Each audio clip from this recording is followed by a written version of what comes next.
Welcome to Part of My Take. Today is Monday, January 15th, and it's Super Wild Card Weekend.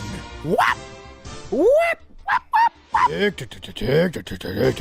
playoffs. The playoffs. Playoffs? Playing for Lombardi. Talk about playoffs?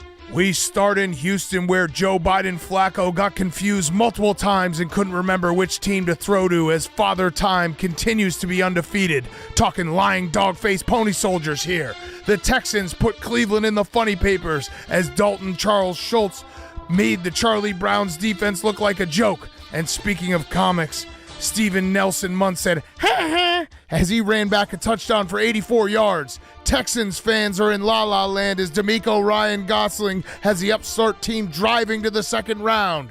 Texans 45, Browns 14.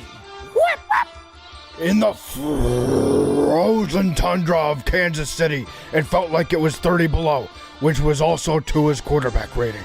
Speaking of, Tuna Tagovailoa got the rest of the Dolphins caught up in the net to get slaughtered.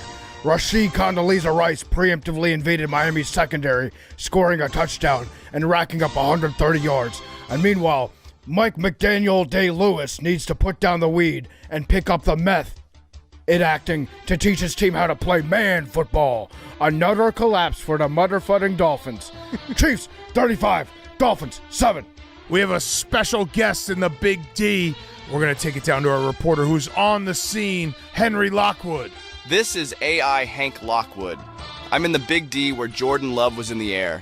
As Romeo and Juliet Dobbs said, "Who cares about the age difference?" to all the haters who said the Green Bay Packers couldn't win because they had the youngest team in the league. Dak Jones needed an Alabama field sobriety test the way he was driving the ball down the field, hoping to lure future Dallas Cowboys legend Bill Belichick, who seems to prefer bad quarterbacks these days.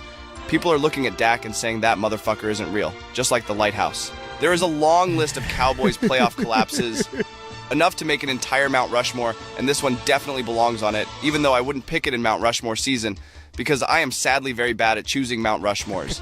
Packers 48, Cowboys 32. We finish in Detroit, where the Lions had the eye of the tiger. Dan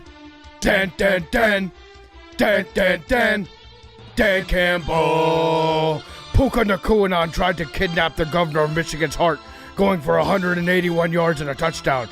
But it's hard beating Goff in the playoffs when going up against his former team, as the Detroit Lions, after 34 long years, have finally won a playoff game. Congratulations, Detroit. The Lions 31, the Rams 23. And that was fastest 2 minutes for Super Wild Card Weekend.